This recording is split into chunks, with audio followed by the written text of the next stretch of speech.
నిత్యమయుడిన ఉడమి తల్లి ఎంత విశ్వశాంతినిచ్చు వివిధ సౌఖ్యము తెచ్చు వినుడు భారతీయ వీరసుతుడ వినుడు.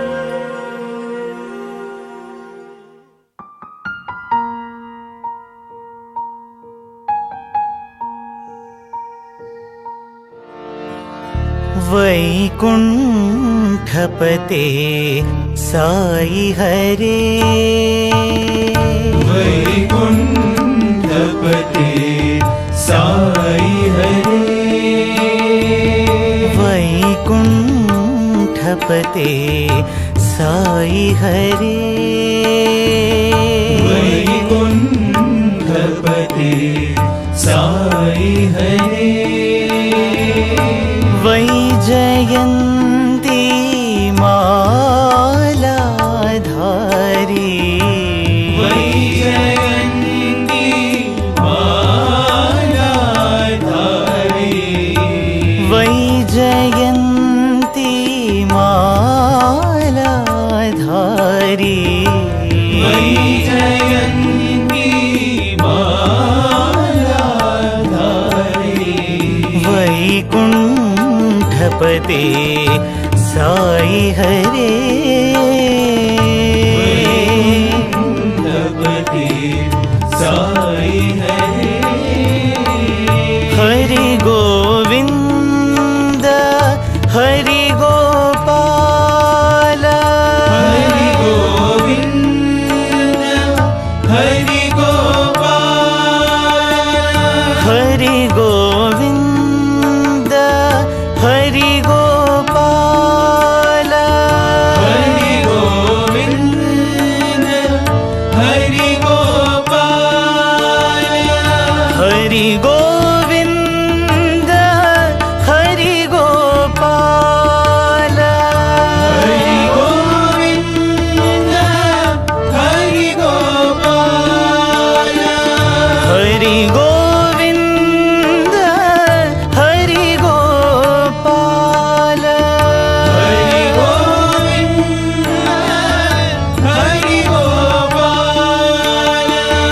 हरि गोविंद हरि गोपाल,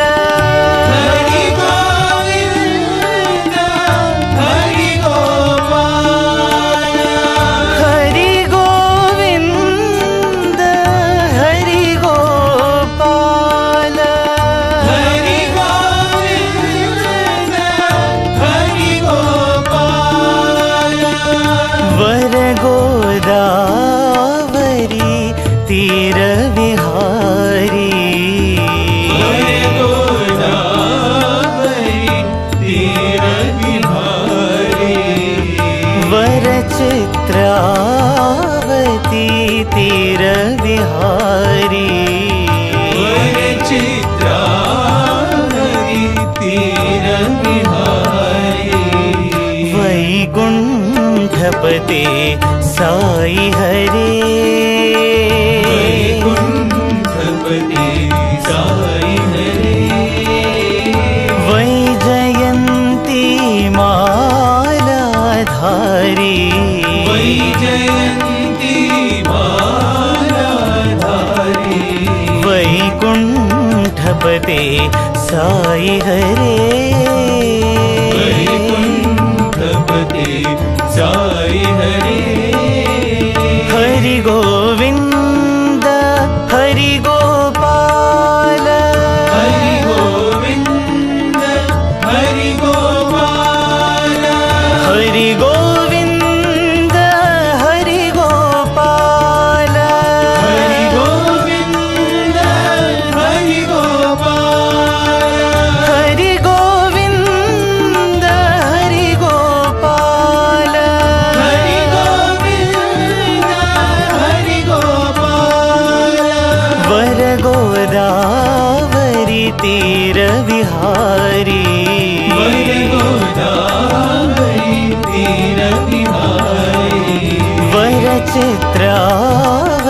तीर विहारी चित्रावती तीर विहारी वैकुंठपते साई हरे।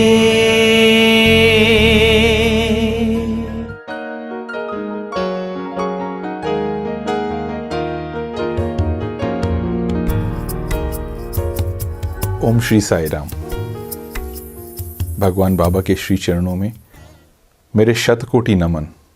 ये उस समय की बात है जब हम भगवान बाबा के साथ चेन्नई गए हुए थे, सन 2007 और जनवरी का महीना।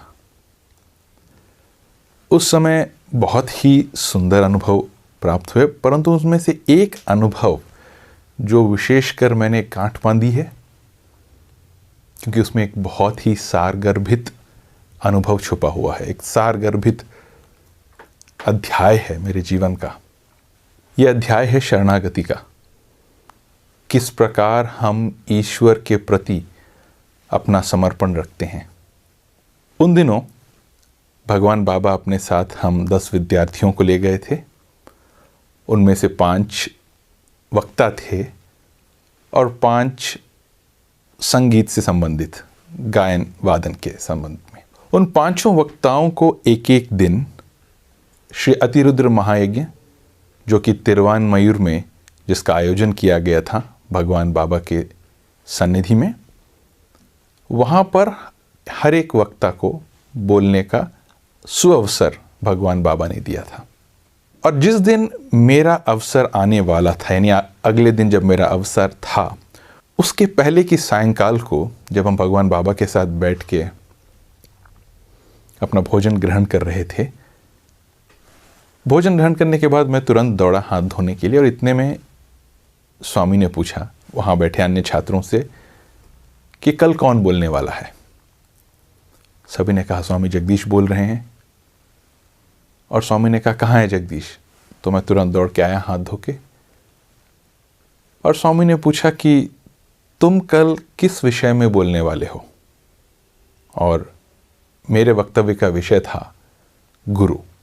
गुरु का अर्थ, गुरु का महत्व, और एक गुरु एक भक्त के जीवन में या अपने शिष्य के जीवन में क्या महत्व रखता है। तब स्वामी ने पूछा कि गुरु का अर्थ क्या तुम समझते हो, क्या तुम जानते हो कि गुरु का अर्थ क्या है। तो मैंने हाथ जोड़कर विनम्र प्रार्थना प्रस्तुत की स्वामी के सामने कि स्वामी अर्थ का ज्ञान तो नहीं है, परंतु जितना मैंने पढ़ा है वेदों और शास्त्रों में जो उल्लेख है, अपने गुरुजनों से जो सीखा है, उसका यही अर्थ निकाल पाया हूँ कि गुरु 2 अक्षरों से बना हुआ है। वो शब्द गुरु, गु और रू। गु का अर्थ है गुणातीत और रू का अर्थ है रूपवर्जित, यानी जो गुणों से परे हो, जो रूप से परे हो, वही गुरु है। और वो दृश्य आज भी आंखों पे बंधा हुआ सा है कि स्वामी अपना रुमाल मोड़ रहे थे, और मोड़ते हुए उन्होंने मुझसे पूछा कि क्या तुम्हें ऐसा कोई गुरु अपने जीवन में मिला है जिसकी परिभाषा तुमने अभी दी, गुणातीत और रूपवर्जित। मैंने हाथ जोड़ ली और कहा स्वामी आप। और बड़ी सुंदरता से स्वामी ने उस परिभाषा में त्रुटि पकड़ी और बोली तुमने कहा रूप वर्जित, मेरा तो रूप है, तो मैं वो गुरु कैसे हो सकता हूं। तब अपनी गलती का एहसास करके मैंने हाथ जोड़ के स्वामी से कहा कि स्वामी चाहे रूप हो या ना हो, आप ही मेरे गुरु हैं। तो जब हाथ जोड़ के मैंने ये प्रार्थना प्रस्तुत की तो स्वामी ने कहा ठीक है आगे बोलो। गुरु के उस वक्तव्य में मेरा जो सार था संपूर्ण वक्तव्य का, वो था गुरु ब्रह्मा गुरु विष्णु गुरुदेवो महेश्वरा, वो श्लोक जिसमें गुरु की तुलना ब्रह्मा विष्णु और महेश से की गई है कि जिस प्रकार ब्रह्मा सृष्टि के सृजन करता है, विष्णु पालनहार हैं और शिव इस सृष्टि की बुराइयों का नाश करते हैं, उसी प्रकार एक गुरु हमारे जीवन में, और हमारे लिए गुरु का तात्पर्य भगवान बाबा से था कि बाबा आप हमारे जीवन में जिस प्रकार ब्रह्मा जी सृष्टि का निर्माण करते हैं, आप हमारे अंदर अच्छे गुणों का, अच्छे विचारों की सृष्टि करते हैं, उनके बीज बोते हैं। जिस प्रकार विष्णु सृष्टि की पालन करते हैं, सृष्टि का पालन करते हैं, उसी प्रकार आप उन बोए हुए बीजों के, यानी अच्छाई, सत्य, धर्म, शांति, प्रेम, उन बीजों को, उनकी देखभाल करते हैं, उन्हें बढ़ाते हैं, उन्हें विकसित करते हैं। और जिस प्रकार भगवान शिव बुराइयों का नाश करते हैं, उसी प्रकार वो सभी बुराइयां जो इन अच्छे बीजों के विपरीत खड़ी होती हैं, आप उनका नाश करते हैं ताकि बुराइयां पनप न सके और अच्छाई पनपे। तब स्वामी ने एक बात कही कि तुम चाहे जो भी बोलो, कई लोगों को ये बात शायद पसंद नहीं आएगी। तो बाबा ने जब ऐसे कहा तो मुझे, मेरे मन में कुछ विचार उठे कि क्या मैं कुछ गलत बोल रहा हूँ, लेकिन तुरंत स्वामी ने ही इन सभी विचारों का परिष्कार करते हुए कहा कि नहीं, तुम बोलो, मैं देखता हूँ, मैं संभालूंगा। फिर जब स्वामी ने ऐसा कहा तो मैंने समझा कि स्वामी सब संभाल लेंगे। लेकिन इन सभी उद्देश्यों के पीछे एक बहुत ही बड़ा अध्याय छुपा था। और तब जब मैं आगे कुछ पूछने वाला था, स्वामी ने हम सभी को बुलाया और बुला के स्वामी ने कहा कि तुम सभी के मन में बहुत सारी शंकाएं हैं और मैं आज उन शंकाओं का निवारण करूंगा। आप सबको जो प्रश्न पूछना, आपके मन में जो सबसे गूढ़ प्रश्न है, आप सब उनको पूछिए और मैं उसका समाधान करूंगा। ये एक ऐसा वरदान था जिसके लिए कई बार योगी तपस्वी इंतज़ार करते हैं, प्रतीक्षा करते हैं कि कोई उनकी शंकाओं का निवारण करे। और यहाँ स्वामी स्वयं बोल रहे हैं कि तुम्हारे मन की शंकाओं को मैं दूर करूँगा। सभी ने अपने मन में छुपे उस प्रश्न को पूछा जो कि 100% आध्यात्मिक था और जो उनके मन में कांटे की तरह चुभ रहा था। और जब मेरा समय आया, मैंने स्वामी से पूछा कि स्वामी, शरणागति क्या है? ये गौर करने वाली बात है कि जब हम ईश्वर जो अवतार धारण करके, कोई भी गुरु जब अवतार धारण करके हमारे समक्ष आते हैं, वो अपने हर एक क्रिया द्वारा एक पाठ पढ़ाते हैं। और ये हमारे लिए एक अवसर है उन पाठों को पढ़ने का, उनको संजोने का अपने जीवन में। जब मैंने स्वामी से ये कहा कि स्वामी शरणागति क्या है, स्वामी ने ऐसा बिल्कुल नहीं कहा कि हाँ मैं बताऊंगा तुमको शरणागति के बारे में आज। स्वामी ने सबसे पहले ये पूछा कि तुम मुझे ये बताओ कि शरणागति का अर्थ अब तक तुमने अपने जीवन में क्या समझा है। मैंने फिर हाथ जोड़कर स्वामी से कहा कि स्वामी, जो मैंने अपने गुरुओं से सुना है, जो किताबों में पढ़ा है या वेदों और शास्त्रों में जिस प्रकार उनका उल्लेख है कि शरणागति का अर्थ ये है कि अपना सब कुछ अपने गुरु या अपने ईश्वर को समर्पित करना ही शरणागति है। और फिर वो दृश्य अभी भी आंखों के सामने आता है कि स्वामी ये सब सुनते हुए नीचे देखकर अपने रुमाल को मोड़ रहे थे और स्वामी ने कहा इंग्लिश में, God does not want anything from you, sir. ईश्वर को आपसे कुछ नहीं चाहिए। और तब ऐसा लगा मानो कि जीवन में अब तक हमने जितनी परिभाषाएं पढ़ी वो सब बिखर के रह गईं। और तब स्वामी ने कहा, अपने जीवन में जो भी घटित हो रहा है उसको ये मानना कि ये ईश्वर द्वारा निर्धारित है, ये ईश्वर मेरी अच्छाई के लिए कर रहे हैं, जो हो रहा है मेरे अच्छे के लिए हो रहा है, ये विचार ही तुम्हारी शरणागति का प्रमाण है। यानी तुम अपने गुरु के प्रति शरणागत हो। मैं हाथ जोड़े हुए था। फिर स्वामी को समझ में आया कि ये परिभाषा शायद मेरे मस्तिष्क में उतरी नहीं थी। तो स्वामी ने एक उदाहरण देना प्रारंभ किया। स्वामी ने कहा कि क्या तुम्हें कार चलानी आती है? मैंने कहा हाँ स्वामी, कार चलाता हूँ। एक कार में कितनी गियर्स होती हैं? मैंने कहा स्वामी 4। फिर स्वामी ने कहा फर्स्ट, सेकंड, थर्ड और टॉप गियर। फिर स्वामी ने पूछा कि जब कार पहली गियर में चल रही होती है तो क्या कार के चलने में कोई दिक्कत होती है? मैंने कहा नहीं स्वामी। जब दूसरी गियर में चल रही होती है तब कोई दिक्कत होती है? मैंने फिर कहा नहीं स्वामी। तीसरी, चौथी। तो अब मेरी समझ में बात आ नहीं रही थी, मैं शायद कुछ समझ नहीं रहा था, तो मैंने हाथ जोड़ दिया और मैंने कहा नहीं मालूम स्वामी। स्वामी ने कहा कि फिर कार चलाने में समस्या कब आती है? मुझे समझ में नहीं आया। फिर मैंने फिर हाथ जोड़े और कहा स्वामी मुझे नहीं मालूम। तब स्वामी ने कहा कि समस्या तब आती है जब हम एक गियर से दूसरे गियर में जा रहे होते हैं। जब गाड़ी पहले गियर में चल रही होती है सब कुछ सामान्य, दूसरे, तीसरे और चौथे में भी सब सामान्य, लेकिन जब गियरों के बीच का अंतराल आता है समस्याएं तब आती हैं। और तब तुम कार में क्या करते हो? स्वामी ने फिर अपनी असीम अनुकंपा में बताया कि हम क्लच का इस्तेमाल करते हैं, हम क्लच का उपयोग करते हैं। और जब हम क्लच का उपयोग करते हैं तो एक गियर से दूसरे गियर में जाने की जो प्रक्रिया है वो बहुत ही सरल हो जाती है। उसी प्रकार जीवन में भी 4 गियर्स हैं, सुख, दुख, सुख और दुख। जब जीवन सुखी होता है कोई समस्या नहीं होती। जब दुख भी हमारे जीवन में आते हैं जीवन चलते रहती है, जीवन में कोई विराम नहीं आता है, सब वैसे ही चलता रहता है। फिर समस्या कहाँ है? समस्या तब आती है जब हम सुख से दुख की दूरी तय करने में लगे रहते हैं।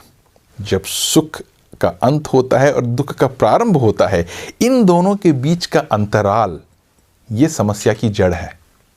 तो हम जीवन में क्या करें? और बड़ी सुंदरता से स्वामी ने कहा कि जिस प्रकार तुम्हारी कार में एक क्लच है, जीवन में भी एक क्लच मैंने दिया है। और वो क्लच क्या है? हमेशा ये सोचना कि जो भी मेरे जीवन में मेरे साथ घटित हो रहा है वो मेरी अच्छी के लिए ही हो रहा है, मेरे अच्छे के लिए ही हो रहा है, वो मेरे लिए अच्छा है, ये स्वामी मेरी भलाई के लिए कर रहे हैं। जब तुम ये समझने लगोगे सुख और दुख का तुम्हारे ऊपर कोई प्रभाव नहीं रहेगा। और तब स्वामी ने कहा यही तो मैंने अर्जुन को उपदेश की दिया था कुरुक्षेत्र में, सुख दुख समय कृत्वा लाभा लाभो जयो जयः। यानी जो भक्त सुख, दुख, लाभ और हानि, जय और पराजय में एक समभाव से रहता हो वही शरणागत है। तो ये जो थ्योरी हम बोलते हैं, पढ़ाने की एक क्लास में हम एक चैप्टर को पढ़ाते हैं, एक अध्याय पढ़ाते हैं, लेकिन जब तक उसे भौतिक रूप से हम जी कर नहीं देख लेते वो बात हमारे जहन में उतरती नहीं है।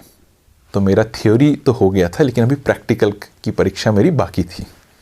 अगले दिन मेरे वक्तव्य का समय आया, मैं मंच पे चढ़ा, मैंने अपना वक्तव्य दिया, लोगों ने तालियां भी पीटी और मुझे ऐसा लगा मानो मैंने बहुत ही बढ़िया काम किया।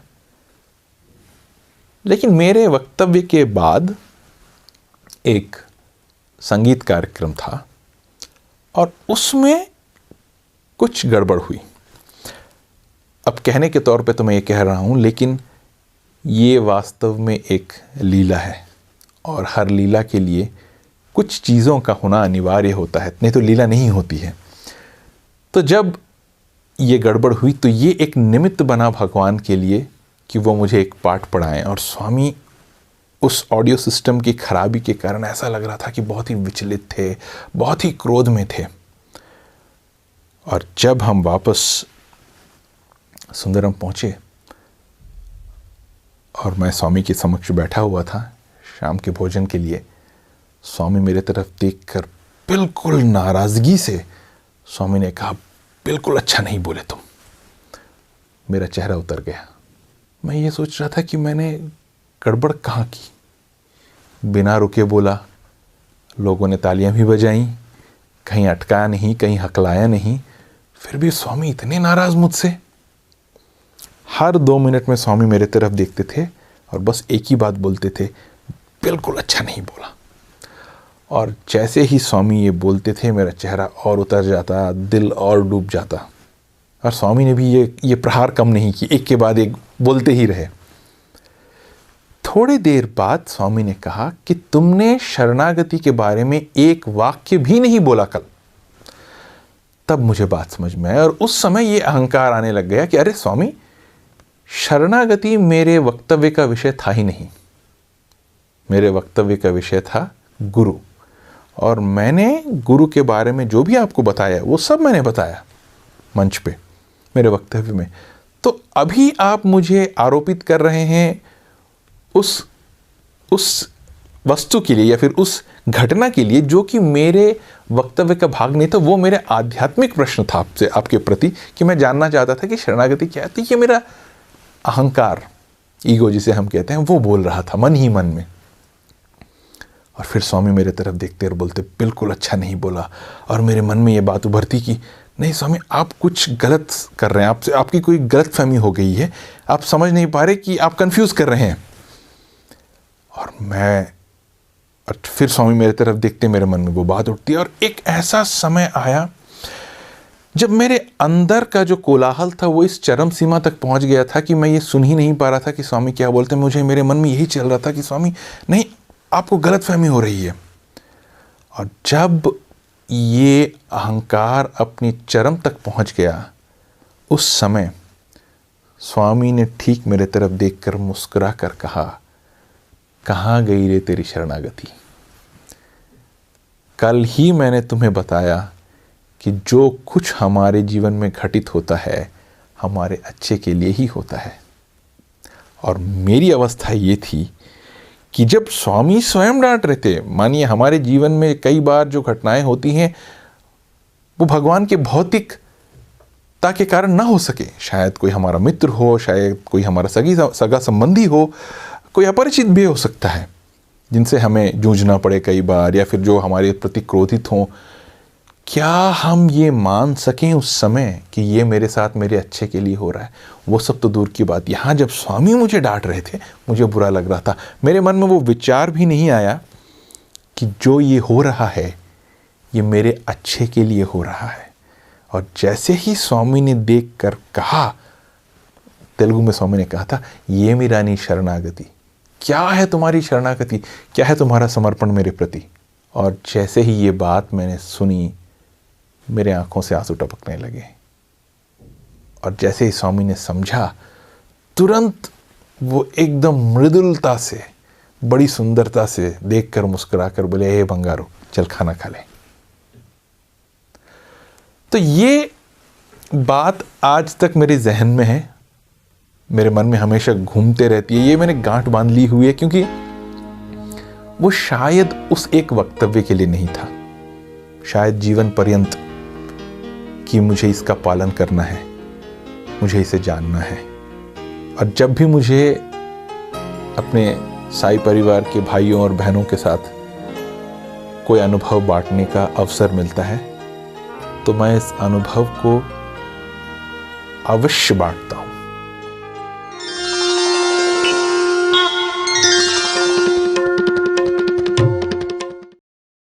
गुणमे निजమైన బలం। गुण बा चरित्र ही आमर सबुठारु बड़ बड़। ఈనాటి మానవుడు ఇన్ని అనుకూలములు ఉండినప్పటికీ తగిన శాంతి భద్రతలను అందుకోలేకపోవటానికి కారణము మానవుని యొక్క దుర్నడతలే దీనికి మూల కారణం। सबु प्रकार सुविधा सत्वे आज मनीष पाखरे शांति और सुरक्षा नाही। यार मूल कारण हेउची मानव जातिर खराब चरित्र। फर्स्ट बी, प्रथमे हुआ, नेक्स्ट डू, तापरे कर, थर्ड टेल। शेषरे कुह। ఏమిటి ఈ హ్యూమన్ వాల్యూ అంటే? సత్య ధర్మ శాంతి ప్రేమ అహింస। प्रत्येक मानविक मूल्यबोध को सत्य धर्म शांति प्रेम अहिंसा बोली कहती। సత్యం అంటే ఏమిటి? सत्यर अर्थ कौन? ధర్మం అంటే ఏమిటి? धर्म कौन? ప్రేమ అంటే ఏమిటి? प्रेम कौन? శాంతి అంటే ఏమిటి? शांति कौन? హింస అంటే ఏమిటి? अहिंसा कौन? ఏమీ తెలియదు। सेमानकर से विषय धारणा नहीं। అహింస అంటే ఇతరులు కొట్టకూడదు, ఇది అహింస। अहिंसा अर्थ काहाको कष्ट न देबा। అహింస కేవలం అది మాత్రమే కాదు, ଏହା କେବଳ ତାହା ନୁହେଁ। మన పంచేంద్రియములతో ఏ విధమైనటువంటి బాధలు ఇతరులకు కనిపించకూడదు। ଆମେ ଆମ ପାଞ୍ଚ ଇନ୍ଦ୍ରିୟ ଦ୍ୱାରା କାହାକୁ କଷ୍ଟ ଦେବା ଉଚିତ ନୁହେଁ। చెడ్డ దృష్టి కూడాను హింసనే, ଖରାପ ଦେଖିବା ହିଂସା ଅଟେ, చెడ్డ శ్రవణము హింసనే, ଖରାପ ଶୁଣିବା ହିଂସା ଅଟେ, వాక్కు హింసనే, ଖରାପ କହିବା ହିଂସା ଅଟେ, చెడ్డ తలంపు హింసనే, ଖରାପ ଚିନ୍ତା କରିବା ହିଂସା చెడ్డ ଅଟେ చేతులు హింసనే। ଏବଂ ଖରାପ କର୍ମ ମଧ୍ୟ ହିଂସା ଅଟେ। See no evil, see what is good. ଖରାପ ଦେଖ ନାହିଁ, ଯାହା ଭଲ ତାହା ଦେଖ। Hear no evil, hear what is good. ଖରାପ ଶୁଣ ନାହିଁ, ଯାହା ଭଲ ତାହା ଶୁଣ। Talk no evil, talk what is good. ଖରାପ କୁହ ନାହିଁ, ଯାହା ଭଲ ତାହା କୁହ। Think no evil, think what is good. ଖରାପ ଚିନ୍ତା କର ନାହିଁ, ଭଲ ଚିନ୍ତା କର। Do no evil, do what is good. This is the way to God. ଖରାପ ଆଚରଣ କର ନାହିଁ, ଭଲ ଆଚରଣ କର। ଏହା ହିଁ ଭଗବାନଙ୍କ ନିକଟକୁ ରାସ୍ତା। ఎప్పుడు చెడ్డవి వింటూ, చెడ్డవి పలుకుతూ, చెడ్డవి చూస్తూ, చెడ్డవి తలుస్తూ, చెడ్డవి చేస్తూ ఉంటుండి మీరు అహింస అహింస అంటే ఇదంతా అనిమల్ క్వాలిటీస్ అయిపోతుంది। ଆମେ କେବଳ ଅହିଂସା ଅହିଂସା କହିବା, କିନ୍ତୁ ଖରାପ ଦେଖିବା, ଖରାପ ଶୁଣିବା, ଖରାପ ଚିନ୍ତା କରିବା ଏହା ପଶୁର ଗୁଣ। What is the purpose of life? ଜୀବନର ଉଦ୍ଦେଶ୍ୟ କ'ଣ? క్వశ్చన్ వేసుకో। ନିଜକୁ ତାହା ପଚାର। తినటమా, ଖାଇବା, నిద్రించటమా, ଶୋଇବା, లేక ఇంకేమైనా ఆనందంగా అనుభవించటం, ସାଂସାରିକ ଆନନ୍ଦ ଅନୁଭବ କରିବା, త్రాగటమా? ମଦ୍ୟପାନ କରିବା, నాట్ దిస్। ଏହା ନୁହଁ। ଖାనా పీనా సోనా మర్నా అంతేనా? ଜୀବନଟା କେବଳ ଖାଇବା, ପିଇବା, ଶୋଇବା ଆଉ ମରିବା ନୁହଁ। కట్టేపడి చావటమేనా మన యొక్క ఏం? ଆମ ଜୀବନ ఉద్ଦେଶ୍ୟ କ'ଣ ଏମିତି ମରିବା? పర్పస్ ఆఫ్ లైఫ్ అంటే తనను తాను తెలుసుకోవటం, అది పర్పస్ ఆఫ్। ଜୀବନର ପ୍ରକୃତ ଉଦ୍ଦେଶ୍ୟ ହେଉଛି ନିଜର ପ୍ରକୃତ ସ୍ୱରୂପକୁ ଜାଣିବା। ఫస్ట్ క్వశ్చన్ వేసుకో। ପ୍ରଥମେ ନିଜକୁ ପଚାର, Who am I? Who am I? Who am I? ତୁମ ନିଜକୁ ପଚାର ତୁମେ କିଏ? ఆ క్వశ్చన్ ను దూరం చేసుకుంటున్నారు। କିନ୍ତୁ ତୁମେ ପ୍ରକୃତ ପରିଚୟକୁ ଭୁଲି ଯାଇ are you, where did you come from, who is, what is your name ఇది అడుగుతున్నావు కానీ who am I? Who am I? ఎవరైనా వేసుకుంటున్నారా క్వశ్చన్? କିନ୍ତୁ ତୁମେ ପ୍ରକୃତ ପରିଚୟକୁ ଭୁଲି ଯାଇ ଅନ୍ୟକୁ ପଚାରୁଛ ତୁମେ କିଏ, କେଉଁଠୁ ଆସିଛ? କେବେ ନିଜକୁ ପ୍ରଶ୍ନ କରିଛ ମୁଁ କିଏ? బయట వారు ఏ విధంగా అన్నది హూ am I? మొట్టమొదటి తన ବାହାରର ଲୋକ ତୁମର ହଜାର ପରିଚୟ ଦେଇପାରନ୍ତି, କିନ୍ତୁ ତୁମେ ନିଜେ ଜାଣିବା ଦରକାର ତୁମେ କିଏ। నీకు తెలుసుకుంటే అతనెవరో నీకు తెలుసు। ତୁମେ ଯେତେବେଳେ ଜାଣିବ ତୁମେ କିଏ, ତୁମ ଅନ୍ୟ ସମସ୍ତଙ୍କୁ ଜାଣିପାରିବ। సత్యసాయి కోరేటువంటిది ఒక్కటే ఒక్కటి, ସତ୍ୟ ସାଇ କେବଳ ଗୋଟିଏ ଜିନିଷ ଚାହାନ୍ତି, అందరూ మంచి పడాలి, మంచిగా ఉండాలి। ସମସ୍ତେ ଭଲ ହୁଅ, ସମସ୍ତେ ଭଲ ହୁଅ, లోక సమస్త సుఖినో భవంతు। ସମସ୍ତେ ସୁଖରେ ରୁହନ୍ତୁ।